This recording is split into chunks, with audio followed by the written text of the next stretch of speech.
If you're tired of arguing with strangers on the internet, try talking with one of them in real life.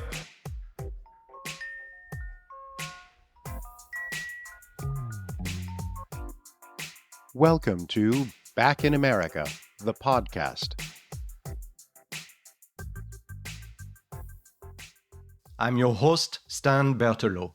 In each episode, I trace America's identity, culture, and values back to its source, its people.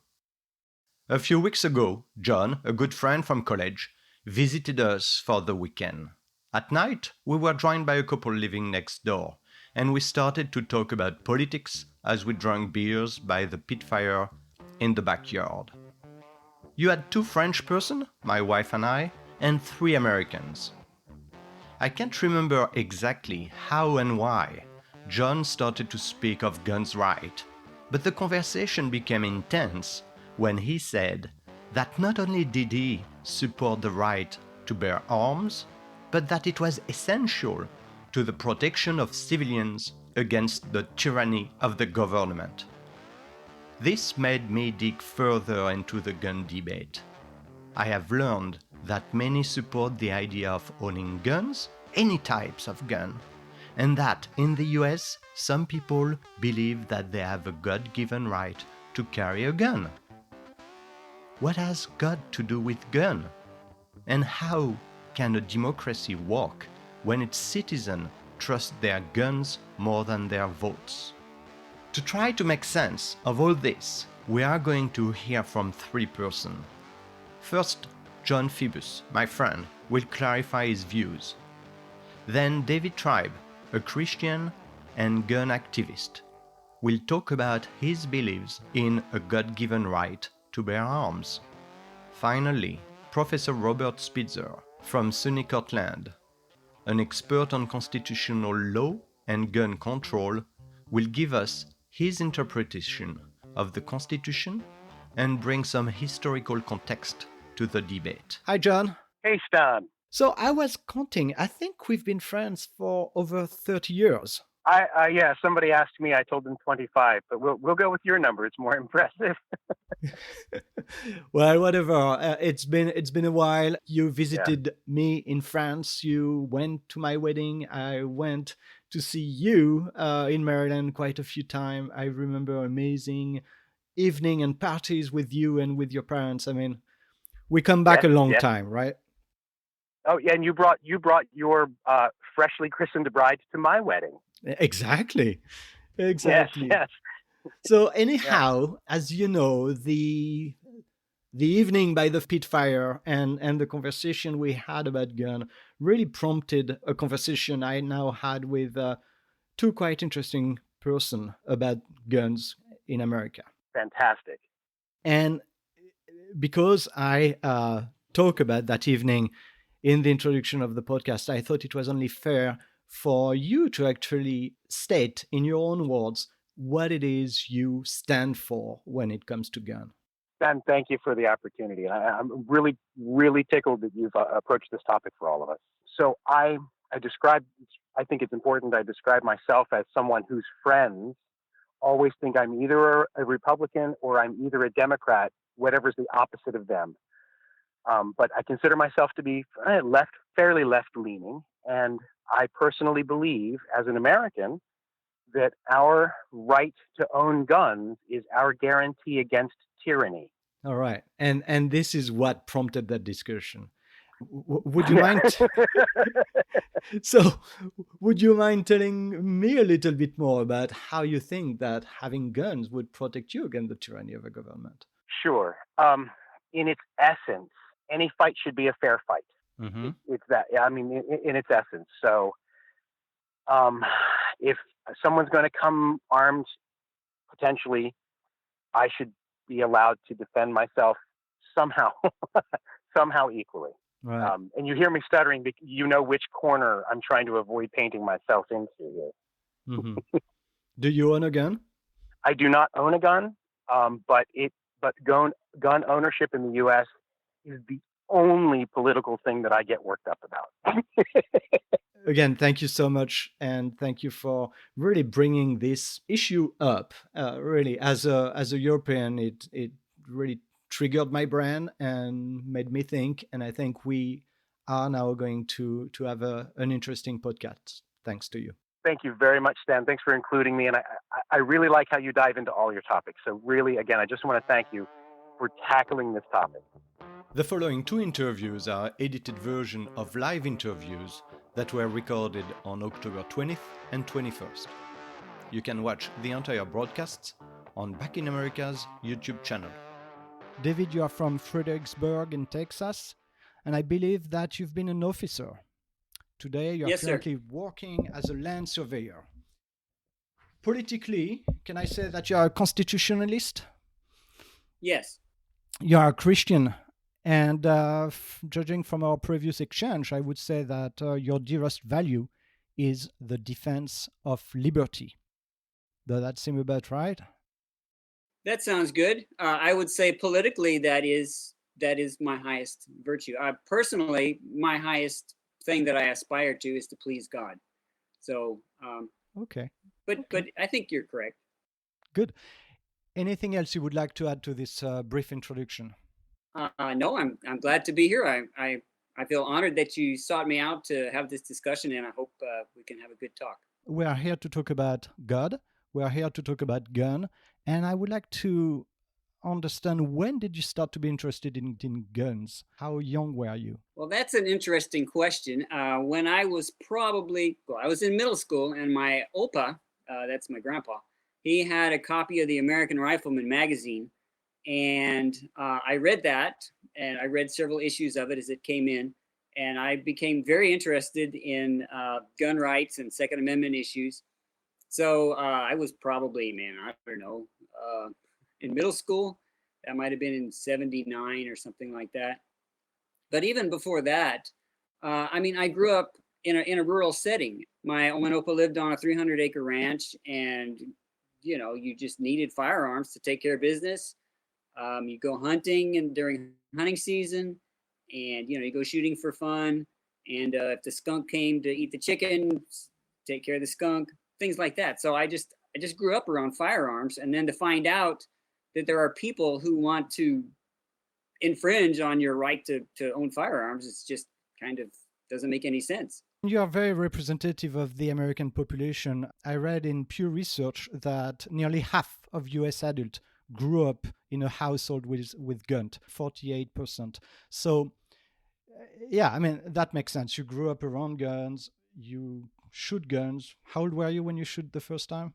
5 or 6 years old, and I was shooting the 22, the little single shot 22. Mm-hmm. Okay. And where does God come into play then? I don't really remember a sermon specifically about guns until I was in college. Firearms specifically, but just the whole conservative mindset of, private property, taking care of problems. It just all goes together with gun ownership. And obviously I never heard anything in church that was against gun ownership, because one of the people who was my pastor when I was young, he sold me my first deer rifle.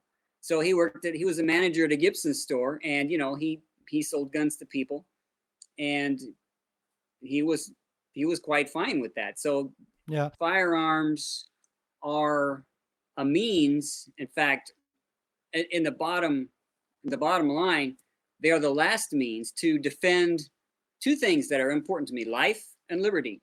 And without firearms, you are hamstrung in your ability to defend either or both of those.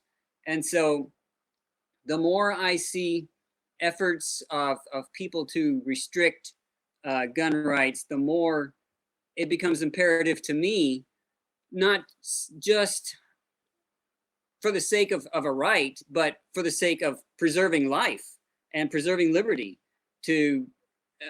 I fear that if the Second Amendment is infringed enough, we'll lose our liberty for sure. And then we'll be vulnerable to whoever it is that comes down the street and wants to take our life as well. And so yes, I wanted to focus on religion, but I get the feeling that to you, religion and firearms are totally intricate, and that's fine. I mean, we can continue to talk about the link between the two. Let me come back to what you just said about the defense of the Constitution. What makes you believe that people in this country wants to take firearms away from you? I got the feeling that actually, it is quite the opposite. You've always had rules, and the rules have become a bit more loose in recent years, maybe since the last 10 years. Has gun ownership become more loose in recent years? I would have to say overall, no, because like every so many years, there are more laws that are being implemented. You start with the National Firearms Act of 1934, the Gun Control Act of 1968, I think it was 1989, the machine gun ban. You have the imposition recently, maybe the most recent one, of red flag laws, which is kind of macro gun confiscation, one household at a time. You have the impositions of background checks and waiting periods, broadening out to more and more people.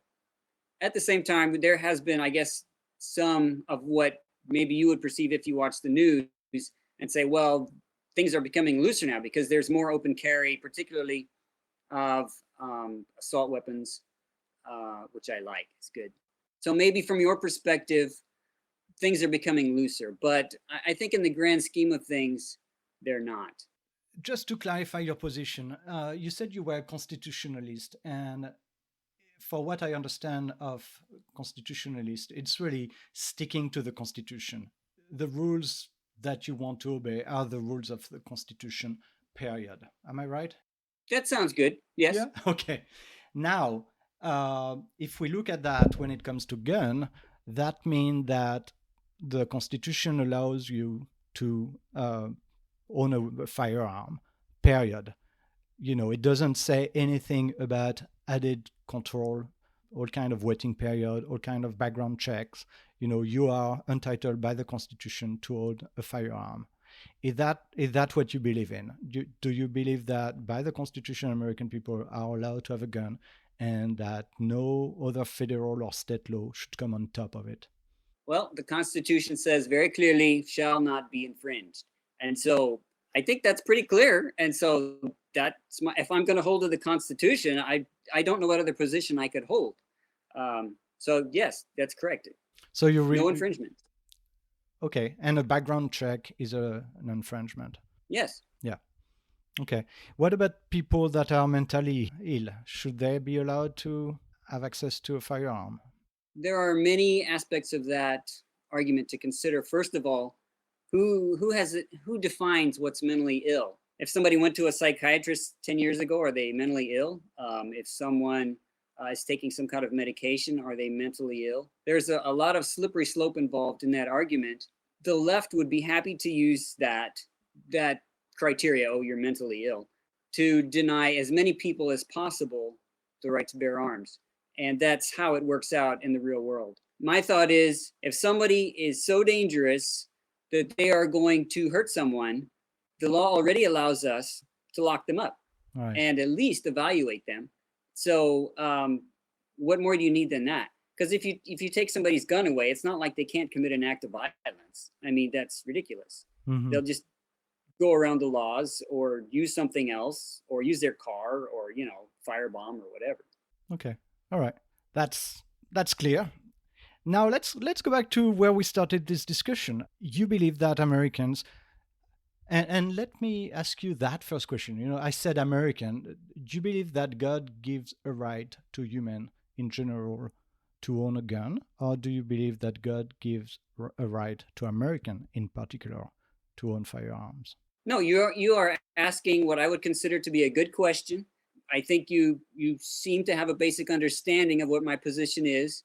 And so I'm going to maybe explain it in a little bit more detail, but I believe you're in the right direction. So the Declaration of Independence says all men are created equal.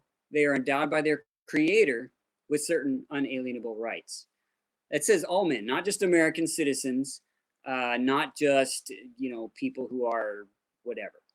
It's all men, everybody.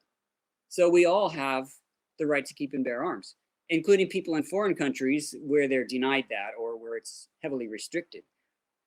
So now where was I going with that?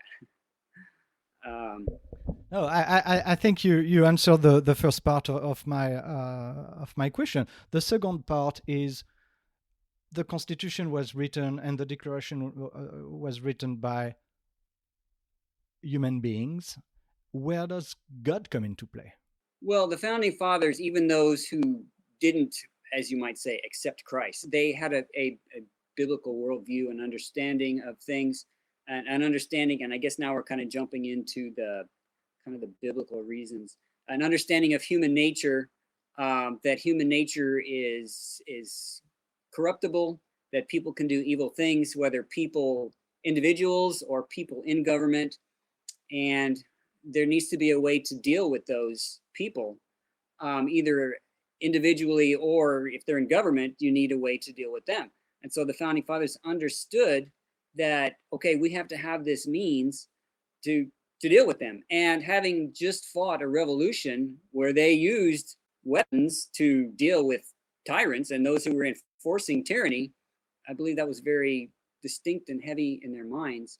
And of course, with their understanding of scripture, that the whole idea of self-defense is just inherently a biblical one, that it was like falling off a log, or that's just a simple conclusion you come to.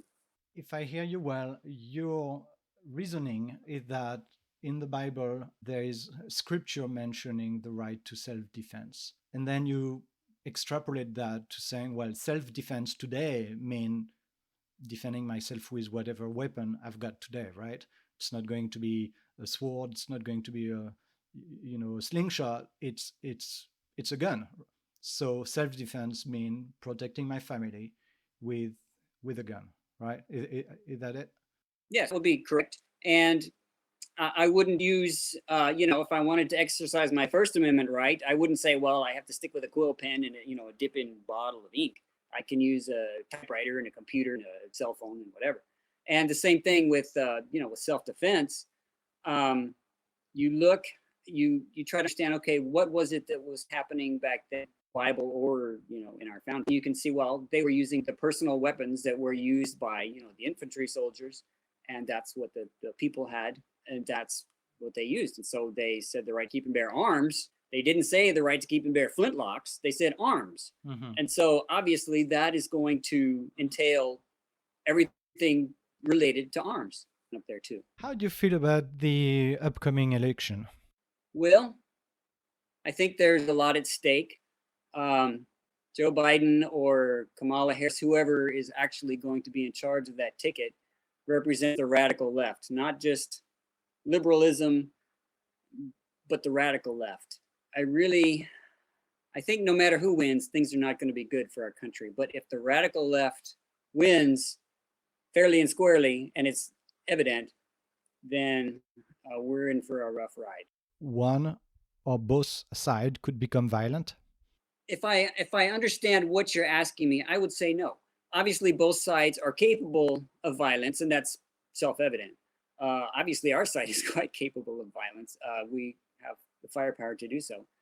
But I believe for the most part, the right is restrained and is happy to go to work and take care of their families and, live life. Whereas the left is trying to seize power, and they are going to do pretty much whatever it takes to do so. If that includes voter fraud, if they think rioting can somehow give them a victory, then they'll do that. Potentially, obviously both sides can do it, but I don't think the right is going to initiate anything. The right is going to just kind of watch. Well, and respond if the left becomes violent. So you personally would be ready to take arms if the left become violent? I want to kind of phrase it generically because, I want to be careful what I say, but I'm going to do whatever I have to do to defend the Constitution of the United States. Mm-hmm.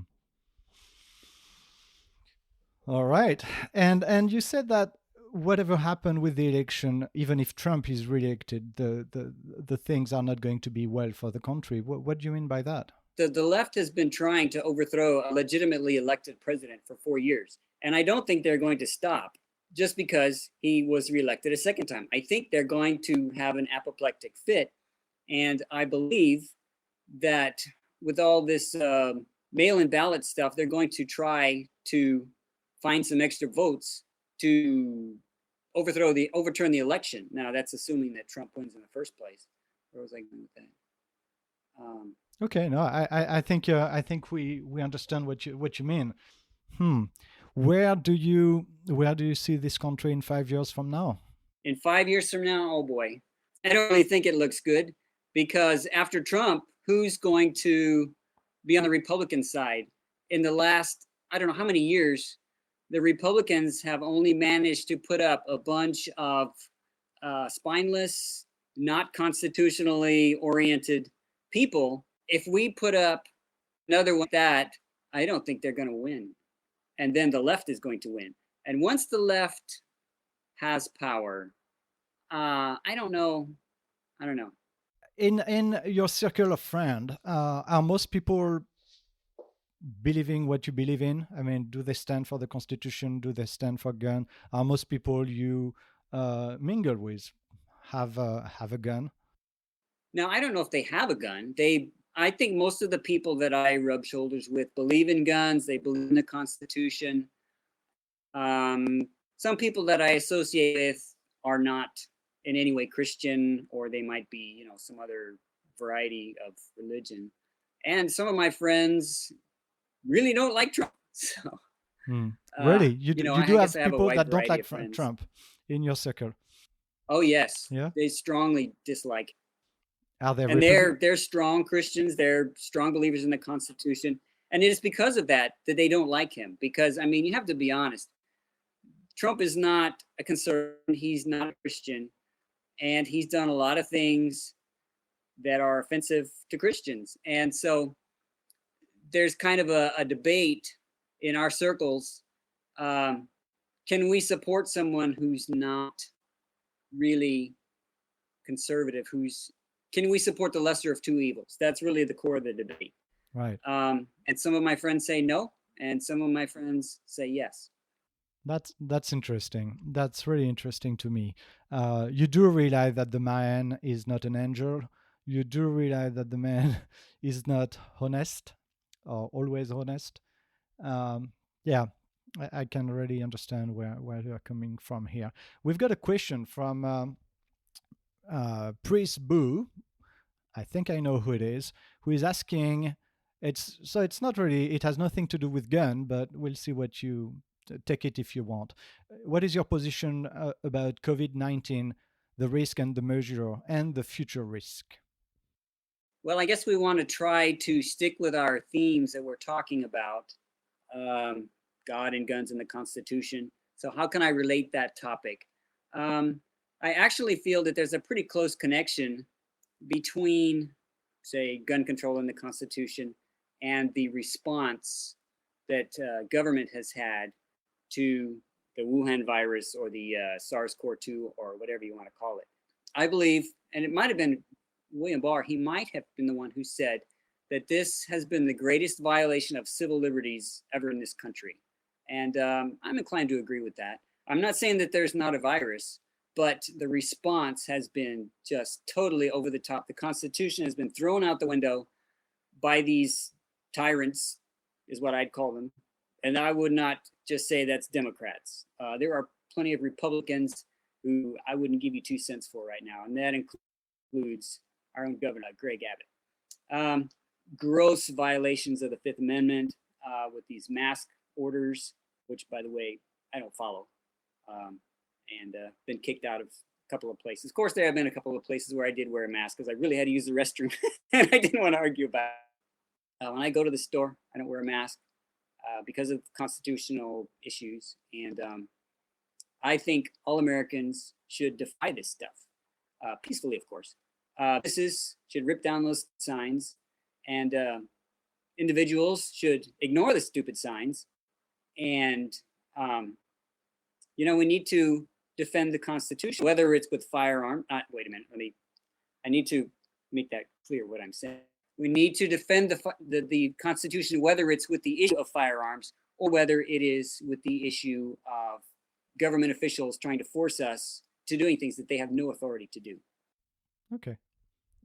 We hear you. It's not the topic of the debate tonight, so I won't ask any follow-up question on that topic. But what I liked about what you say, that you really brought it back to the Constitution, which is central to what you stand for. And talking of the Constitution, we've got a question from Jan Bendy, who said that he believed that it's wrong to ask why people believe in a certain constitutional right, and rather he said we should demand to know the motivation of those who would take and or restrict right. So if I rephrase that, I could ask you, what do you think would be the motivation for the people trying to refrain access to gun? Okay, what is the motive of those pushing gun control? At the top, I would say it is very definitely a seizure of power. They don't want anybody standing in the way of their agenda. And when you have millions of people armed to the teeth and with a mentality that you're not going to violate our rights, whether it's Second Amendment or Fifth or whatever, you're not going to violate our rights, period. Those people who are trying to seize power, they don't like that, because in the end, guns equal power. I believe the people at the top, it is universally to seize power and to begin the process of eliminating the Constitution, because I believe that is their goal, to eliminate the Constitution. And they want total power. Now, of course, there are people who just kind of believe what they hear, like all these people wearing masks. They believe what they've been told. They believe, oh, it's because I care about other people. Okay, well, I think you're sincere in that. I'm not going to, challenge you or make you feel bad. But these people that are sincere but pressing against the Constitution, they're sincerely wrong and they're sincerely deluded. And we need to try to reach them, tell them the truth, educate them by whatever means we can. And so that's kind of one of the reasons why I'm talking to you, even though we might be from a little different perspective. Maybe I can say something that will cause somebody to think and say, well, maybe something of what he said might have some truth to it. Right. Thank you. And I appreciate that. Thank you for sharing. And yes, we are not totally aligned politically, I believe, but it's good to have this conversation and to keep the dialogue open, definitely. Yes, you referred to one of the questions I might have asked you, which was, we live in a democracy, and if you disagree with your government, we've been told that the proper way to adjust that is to vote or to sue your government. Are you advocating against that? Oh, not at all. I agree with that 100%. I mean, I don't believe in shooting people every time, something you don't like happens. That's not what we want. And that's definitely not what the Second Amendment crowd wants. If that were the case, there'd be nobody left, because how many guns are there in the United States? Like 200, 300 million. So, if we decided, okay, we're going to shoot somebody every time there was something happen that we don't like, I mean, this would be like the second Civil War would be a Sunday school picnic. So no, I'm not in favor of violence because I don't agree. And I very much agree with voting. And I've been engaged in voting since I was 18. And persuasion, that's what I like. I enjoy persuasion. This is fun to me. Waving guns around in the presence of other people, that does not excite me. I don't want to do that. So that's part motivation for why I'm involved in advocating. The shooting starts when there are certain lines that are going to be crossed from which you cannot come back. I mean, if, the Joe Biden is elected president, okay, we'll hunker down. We'll wait till his term is up. He probably won't make it to the end of his term, but, and then we'll vote in somebody else. Hopefully somebody a whole lot better than him. That's not a line that you cross that you can't come back from. We came back from Obama, things like that. These morons that pass these laws about masks. Okay, we can suffer through that. We'll wait till it's done and then sue them and then it's going to be over with. But the lines, let's say one line in particular that has been kind of the focus of a lot of the things I've written and said is firearms. Once you take away or restrict on a large scale firearms, you can't come back from that, because once you lose real power, all you have left is voice. And people in power don't care what you have to say. They don't care what you have to say, Stan. They don't care what I have to say. They don't care what any of us say. They have power. They're going to do what they want.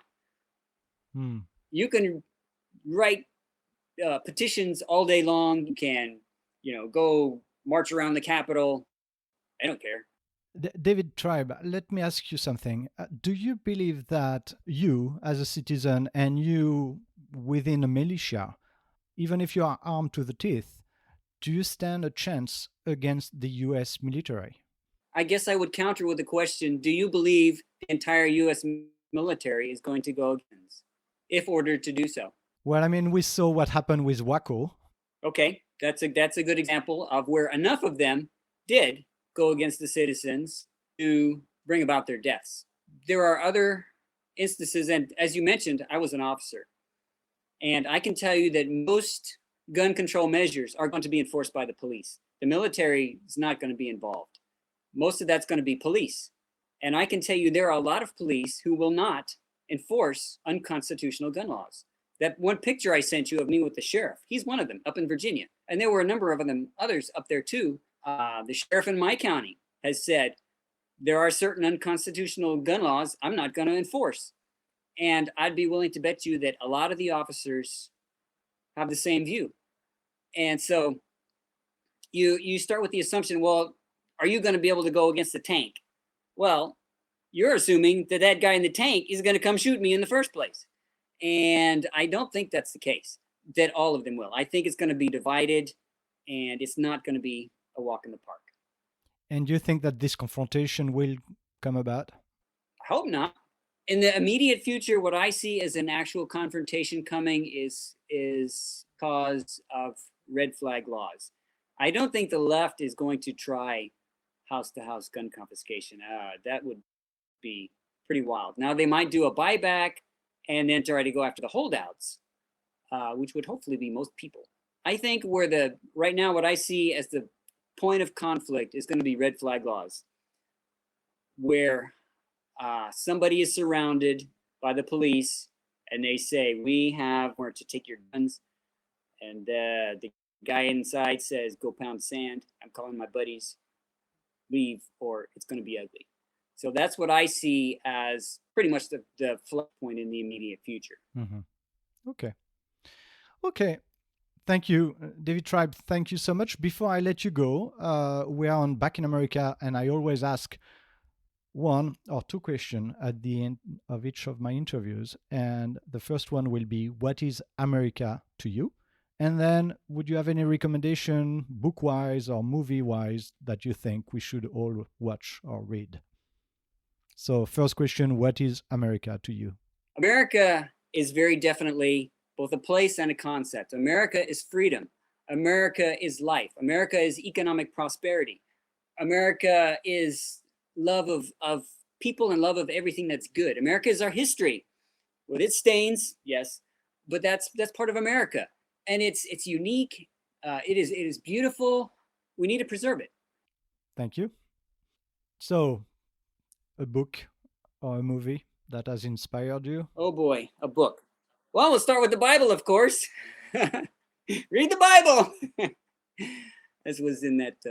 And then after that, what are some books that I really thought were good?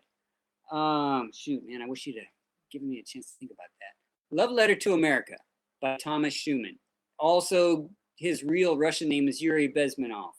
Since we're on the topic of the Constitution and rights, he would be a good one to consider. He was a defector from the Soviet Union, and he wrote a book about freedom.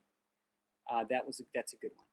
this one, I don't know if it would appeal to too many people in your audience, but I read it to my children. It's The Persecutor by Sergei Kordakov.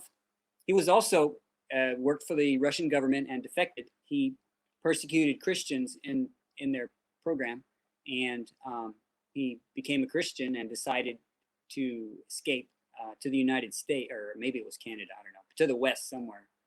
And he wrote a book about it, about what he did. And it kind of, oh yes, boy, I'm so glad. I just thought of a really good book. It's a short one. And again, somebody from a communist country, Richard Wurmbrand. He's the author. And the title of the book is Marx and Satan. If you want to understand the spiritual connection of communism, read that book. It's short, it's easy reading, and you're probably going to either love it or hate it. But I think it's good. And it helps me understand the spiritual nature of communism, which is, progressivism, liberalism, whatever, the radical left. Interesting. Super. Well, thank you. Thank you for sharing what you believe in. And as you can tell, I like to talk. Yeah. Well, it was interesting. And honestly, we don't have enough conversation like that on Back in America. It's slightly more on the other side of the spectrum. So thank you for accepting this interview. And be well and stay safe. You also. Bye-bye. I am delighted to welcome Professor Robert Spitzer. So, welcome on Back in America, Robert. You are a distinguished service professor and the chair of the Political Science Department at the State University of New York, College at Cortland. You are the author of 15 books. You are an expert on the US Constitution. You have testified before Congress on several occasions, and you are often quoted and interviewed by American and international news outlets. It's an honor to have you on Back in America. Good to be with you. So when was the last time you shot a gun? The last time, well, let me preface this by saying that I would not consider handling and firing firearms as a prerequisite for studying gun policy in America. Having said that, the last time I fired a gun was in 2014. Okay, that's a while back, huh? I read somewhere that you're a member of the NRA. I am indeed, and I've been a member for 25 years. I'm also a member of the Brady Coalition, which is a pro-gun control group, and I've been a member of that group for 25 years as well. Okay. Now, the NRA is not really pro-gun control, is it? It's not, although the history of the relationship between the NRA and gun laws is a little more complicated than people might think. These days, you pretty much assume that the NRA and its message is synonymous with no gun laws, and that's close to being true. But in its history, it has supported stronger gun laws, and in fact, it has, in prior decades, helped to write gun laws going back as far as the 1930s. And even in recent years, it has lent its support to some limited gun measures, although it's not something that they like to draw a lot of attention to. But by and large, they oppose gun laws. They do, right? Okay. And what about you? I mean, you are pro-gun, are you? Well, I'm not pro-gun or anti-gun. I mean, my first purpose as an academic is to study the gun issue from many different points of view, from law, history, politics, of course, policy, criminology, the U.S. Constitution. And so the study of the subject is what animates me and the things that I write and speak about pretty often. I will say this, that I think anybody who owns a gun who does not have a healthy respect for a gun probably shouldn't own a gun, because any responsible gun owner knows that a gun is dangerous. And as soon as you pick it up, you open up the door to accidents, to mishandling, to loss of a firearm. People lose guns, have them stolen. I mean, a lot of bad things can happen that are not intentional on the part of the gun owner. So anybody who owns a gun needs, and I have no doubt has, healthy respect for firearms. That doesn't mean fear, but it means care. So, do you own a gun? I do not, although I do have a concealed carry pistol permit that I obtained here in New York State a few years ago, and I actually wrote up about that process in a book that was published a few years ago. Okay. Owning a gun in New York is pretty tough, right? It is compared to most other states. It certainly is not that complicated. One of the reasons I went through the process of getting a license was to see how long the process took, how complicated it was, how onerous. And it took me, about 3 months in all from beginning to end to get my permit. They do a background check, they fingerprint you, you have to submit a photograph. They ask for references from 4 people that you know, character references, and they ask them a bunch of questions that they answer on a questionnaire.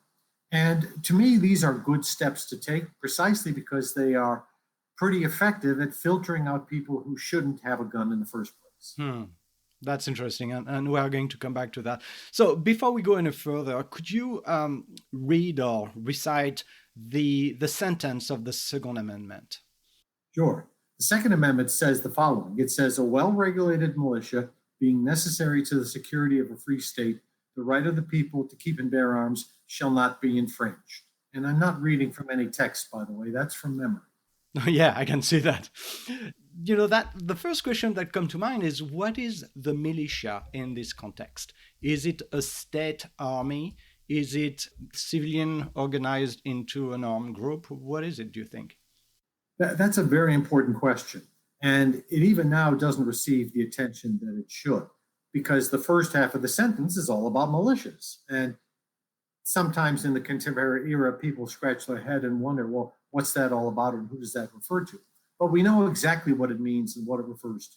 It refers to an organized body of military age eligible men, historically defined as men roughly between the ages of 18 and 45, who are called into service by the government. It could be state government, it could be the national government, but the whole definition of a militia is that it is a government organized, regulated, funded activity. Now, there are lots of people, and they've gotten quite a bit of attention in recent months, who on their own organize what they call a militia, who organize themselves, who get firearms, who sometimes have uniforms or do other things to imitate military rank and order, but they're doing it on their own. And that's not a militia. Now, they can call themselves a militia, but that doesn't make them a militia. I mean, I can call myself the King of Prussia, but that doesn't make me the King of Prussia. I mean, I can say that, right? I can say lots of things. And in fact, every state of the Union has laws against paramilitary, private, so-called military activity. And in fact, there are court cases, a very important one back in the 1800s, that established and made very clear that there is no such right to organize a private militia. And this goes directly to why the Second Amendment was added to the Constitution. It was added to the Constitution in 1789 as one of the Bill of Rights in order to make sure that the right of citizens to obtain firearms for military service was not impeded. Because, of course, one of the things the British did back in the 1700s during the Revolutionary era was that it would strip firearms from men who they thought were suspicious or might use the guns against the British Army before and during the Revolution. And this came at a time when the government did not provide weaponry to the militias.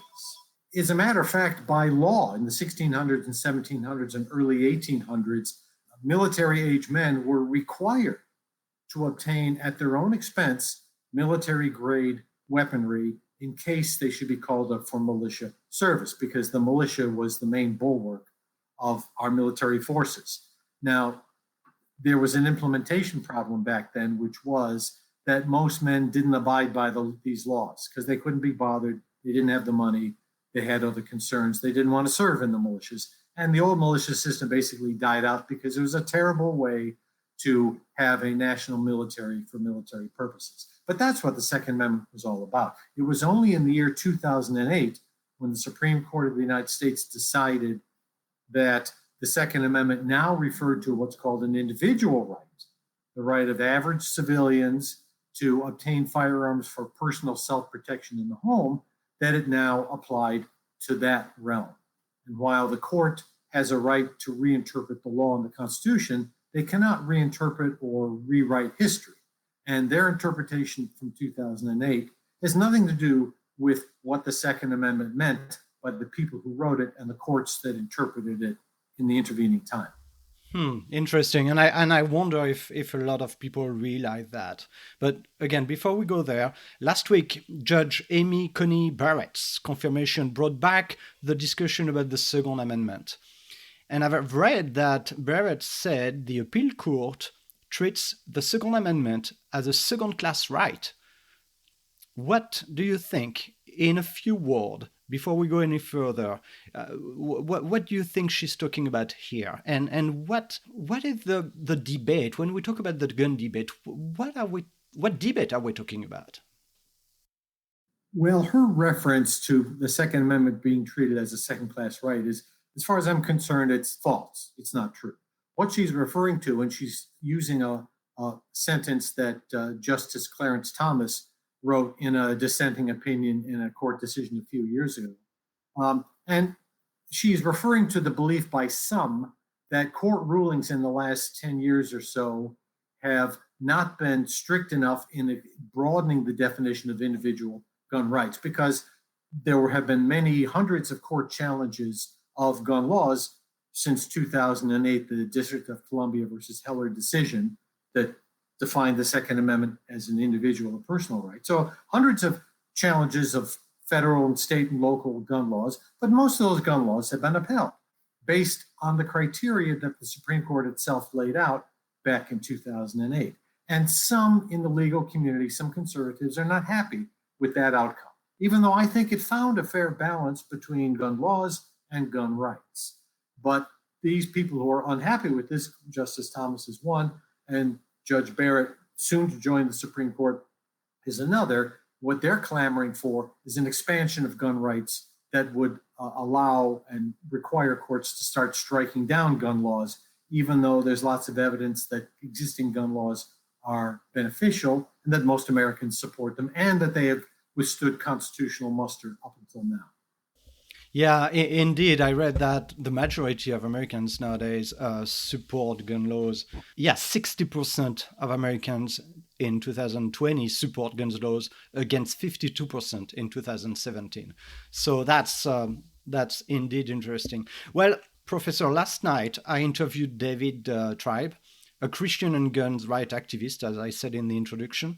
And I would like to play 1-minute clips of the interviews I had with him and to see how you can react to what he says.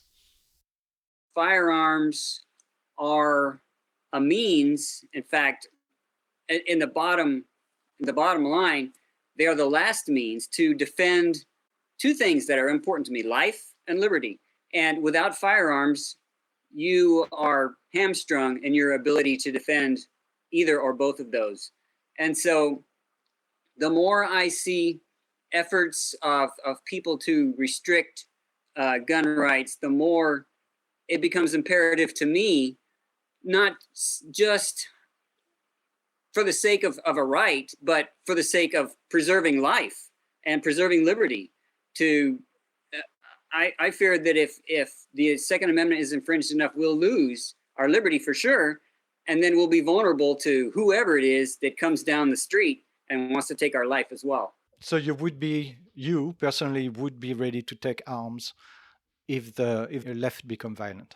I want to kind of phrase it generically because, I want to be careful what I say, but I'm going to do whatever I have to do to defend the Constitution of the United States. What do you think? It's a sentiment that you certainly hear, that a segment of Americans believe in quite strongly, but there are a number of problems with this position. I mean, one problem is to defend liberty in the abstract is, of course, something that America proclaims as one of its most important purposes. But the way we do that in America is through the rule of law. It is through our legal system, the political process, that we air our grievances, that we express our points of view. The whole idea of having a constitution is that you do not resort to violence and do not have to resort to violence. Now, the further idea that somehow our government may become tyrannical and, I don't know, impose martial law or impose some kind of genuine tyranny.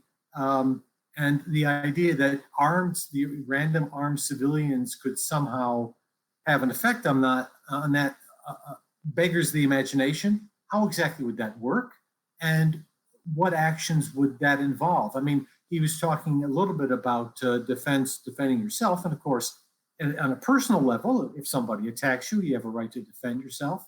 And that could involve a gun.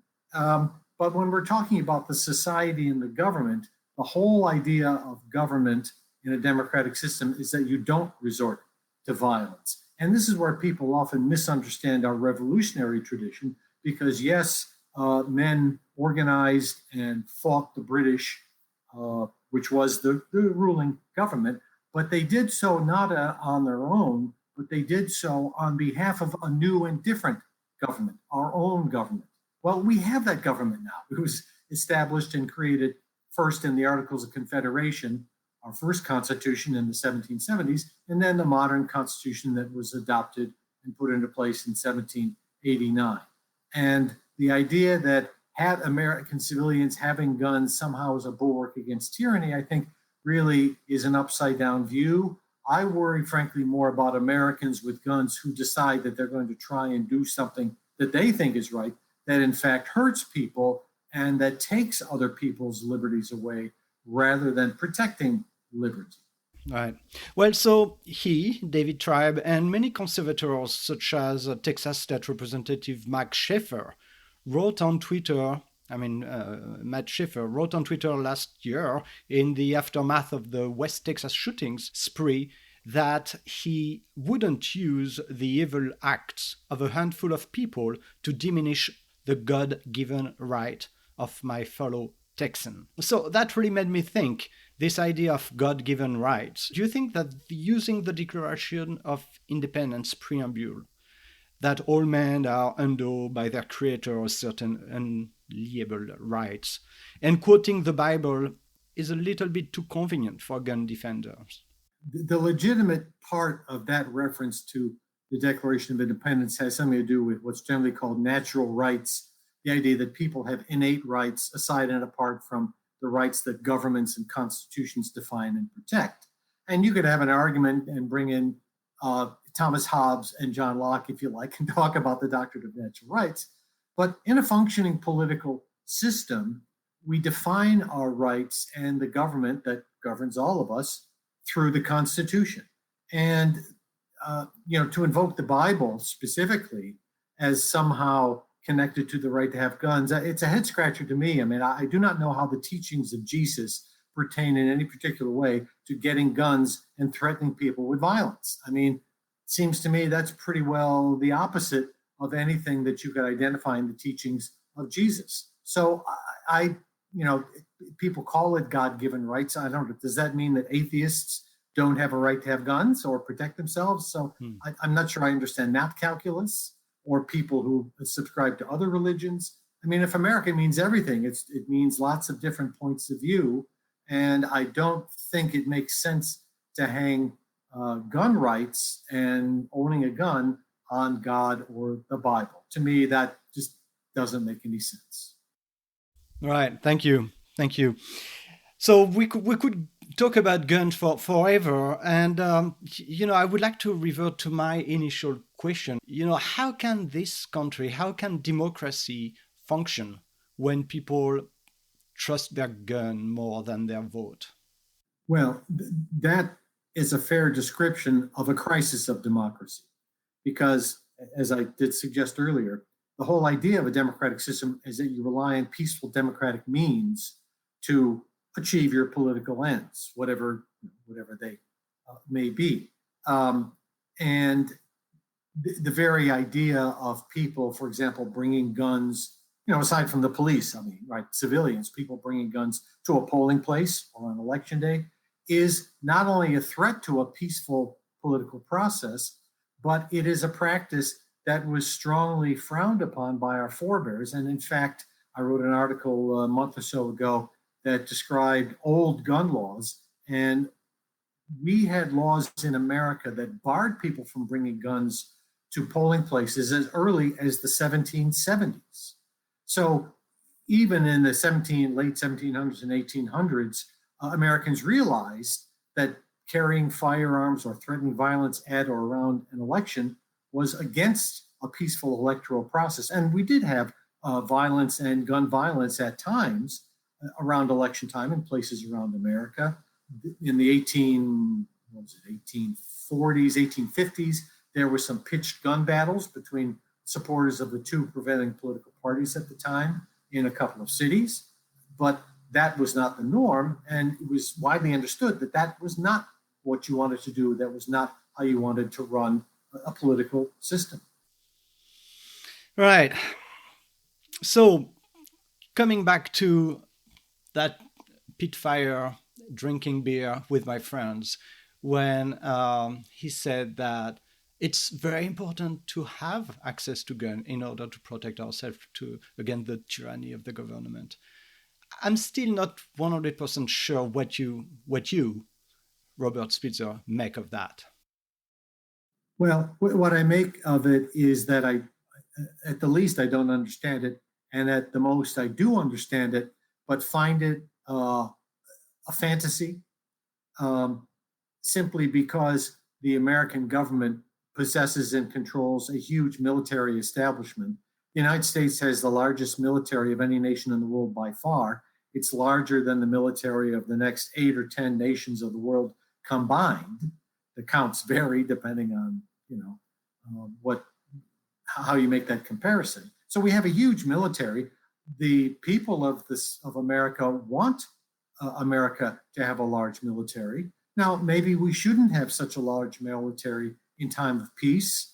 The thing is, in American history, we have one outstanding feature, which is that the military has historically been kept under the control of civilian authorities, something that has not been true in French history, that's not been true in the history of many other nations, and has been one of the most important achievements of the American system, that the American military has never staged a military coup to overthrow the government, and that it has retained its identity as being under the control of civilian authorities. It's one of our most important accomplishments, and one that I think the founders would be most pleased about if they could look at us today. Right. Okay, so we are getting to the end of this interview. I've got a burning question before my last two questions, which is, do you, like David Treibs, fear that the election might become violent? There's been a lot of writing about this, and I've written something about it. It worries me some, but I honestly don't think we're going to have a serious problem for several reasons. One is because the number of people who are actually willing to pick up a gun or go to a polling place and actually threaten people, I think is pretty small. Secondly, we have a well-established law enforcement community in the United States. If it was me and I went to vote on election day and there's some group of people who are threatening others, I'd call the police immediately. And I would expect them to show up and to help me out. And I think that's true virtually everywhere in America. I think Americans don't really have any stomach for it or any tolerance for any real intimidation or display of arms, which is illegal virtually everywhere in America during election time. And I think we'll be okay. I wouldn't, I'd hate to make a blanket assurance about that. I have some concern, but I think we'll be okay. Okay, good. So finally, Robert Spitzer, what is America to you? Well, it's a lot of things, and I consider myself a patriot, but I'll use a quote that my dissertation professor, guiding professor, used to repeat, which is that things must change if they are to remain the same. And to me, that's kind of America in many ways. The thing that makes America great is that it's always changing, that there's something always different, that it's always moving. It keeps and should keep its roots in the past, like the Constitution, what the Constitution really says, not what people pretend it says, by the way. But to me, that is what makes America great. And that's what will keep America, what will save this nation in the future, as long as it kind of functions in that way. Thank you. And finally, for our listeners, do you have any books or movie that you think people should read or watch? Well, there's a wonderful new book called The Politics of Gun Control that's just come out in its 8th edition. There's my commercial announcement. That aside, I read a lot and I love movies.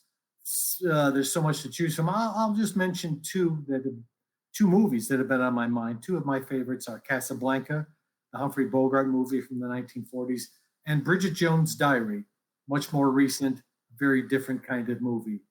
They're two movies that I really love watching. Okay, good. Robert, thank you so much for your time today. Thank you for this fascinating discussion and the light you put on this complex topic. Thank you, and bye-bye. Good to be with you. Thank you for listening today.